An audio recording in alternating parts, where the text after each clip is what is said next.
यहूदी लोग हजारों वर्षों से हर सुबह और शाम इन जाने पहचाने शब्दों से प्रार्थना करते आ रहे हैं और इनके द्वारा वे परमेश्वर के प्रति अपनी भक्ति को प्रकट करते हैं। इन्हें शेमा कहते हैं।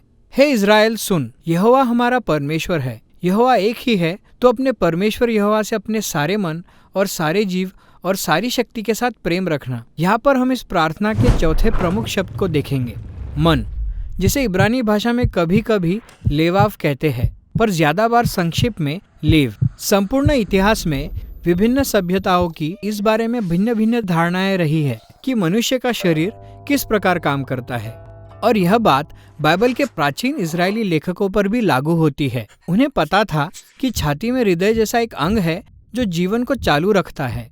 बाइबल में एक दिल के दौरे का भी वर्णन है। नाबाल को दिल का दौरा पड़ गया, वह चट्टान की तरह कड़ा हो गया। परंतु बाइबल के लेखक हृदय या मन के बारे में कई बार इस तरह से बात करते हैं जो आज के पढ़ने वालों को अजीब सा लगता है। और यह इसलिए है क्योंकि इजरायली ना तो मस्तिष्क के बारे में जानते थे और ना ही उनके पास इसके लिए कोई शब्द था। उनकी कल्पना अनुसार मनुष्य की सारी बौद्धिक क्रिया का स्थान उसके मन में ही होता है। उदाहरण के लिए बाइबल में आप मन से जान सकते हैं। मन वह स्थान है जहां आप विचारों को समझते हैं और जोड़ते हैं। नीति वचन की पुस्तक में बुद्धि मन में बसती है और आप अपने मन का प्रयोग सही और गलत को परखने के लिए करते हैं, जैसे सुलेमान ने किया जब वह राजा था। तो मन वह स्थान है जहां आप सोचते हैं और जहां से आप इस संसार को समझते हैं, और आप यहाँ और भी बहुत कुछ करते हैं। बाइबल अनुसार मन वह स्थान है जहां आप भावनाओं को अनुभव करते हैं।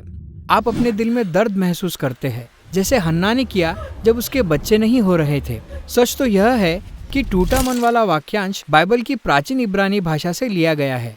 आप अपने मन में भय को भी अनुभव करते हैं। आपका मन पिघल सकता है या दुखी हो सकता है। आपके मन में घोर निराशा भी हो सकती है। पर फिर दूसरी ओर आपका मन वह स्थान है जहां आप आनंद का अनुभव करते हैं। इब्रानी भाषा में खुश होने का अर्थ है अच्छा मन होना या मन में हर्ष का होना। तो मन ही भौतिक जीवन को चालू रखता है। यह आपके बौद्धिक और भावनात्मक जीवन का भी केंद्र है, लेकिन अभी और भी है। बाइबल की इब्रानी भाषा में मन वह स्थान है जहां आप अपनी इच्छाओं से प्रेरित होकर अपने लिए चुनाव करते हैं। तो दाऊद के मन में इच्छा थी कि वह परमेश्वर के लिए एक मंदिर बनाए। मन वह स्थान है जहाँ आपका प्रेम केंद्रित रहता है। इसे मनोरथ कहते हैं। और यदि आपको सचमुच कुछ चाहिए और आप उसे पाने में जुट जाते हैं, तो यह वैसा ही है जैसा नातान ने दाऊद से कहा, जो कुछ तेरे मन में हो जा और उसे कर। इसलिए बाइबल में मनुष्य का मन उसके अस्तित्व के सारे हिस्सों का केंद्र है। जैसे कि प्रसिद्ध नीति वचन में कहा गया है, अपने मन की रक्षा कर क्योंकि जीवन का मूल स्रोत वही है।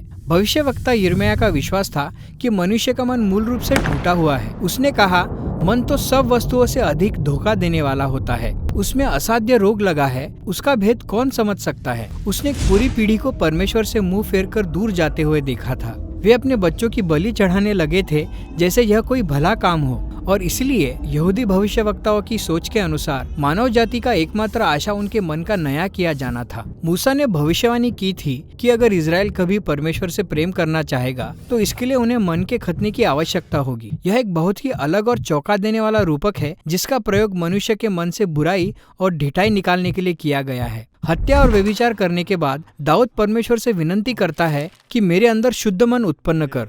यहेजकेल भविष्यवक्ता ऐसे दिन की आशा कर रहा था जब परमेश्वर पत्थर के हृदय को निकालकर अपने लोगों को मांस का हृदय देगा, जो यिर्मयाह की उस आशा को दर्शाता है कि परमेश्वर तोरा की आज्ञाओं को अपने लोगों के मनों पर लिखेगा। और इसके साथ ही हम वापस फिर से शेमा पर लौट आते हैं।